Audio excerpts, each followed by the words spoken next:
Is man born sinful? Well, I think the first place we need to go for an answer is to the Scriptures.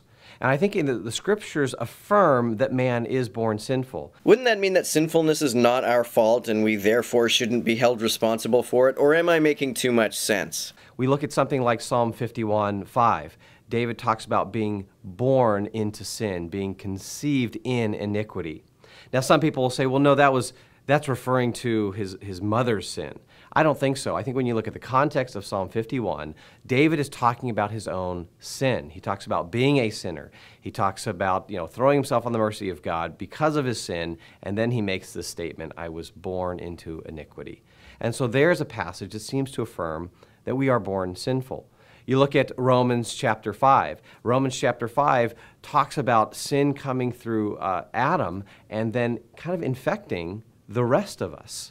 How the fuck does that work exactly? How the fuck is sin heritable? I presume you don't believe that Adam was created sinful, so how does the fact that he committed a sin somehow affect him genetically? Is it genetic or is it some kind of magical inheritance? Right, so through one man, sin is released into the world and infects the rest of us. Ephesians chapter 2, verses 1 through 3 is another passage we might look at. It talks about us as sons of disobedience. It talks about us being by nature children of wrath. So as the saying goes, we're created sick and commanded to be well? I thought you believed that we had the free will to choose to be sinful or not. If we're born sinful, we don't really choose to be sinful, do we? Another way to know this is maybe just through observation for those of us who have kids.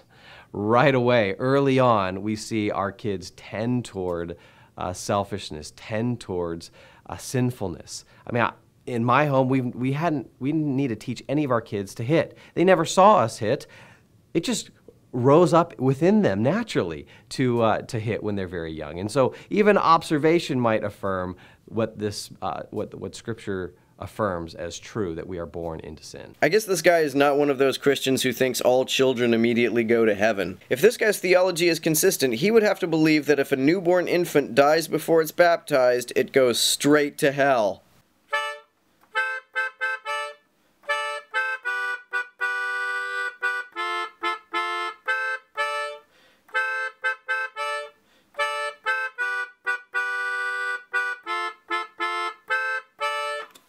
Thanks again for helping me out on Patreon.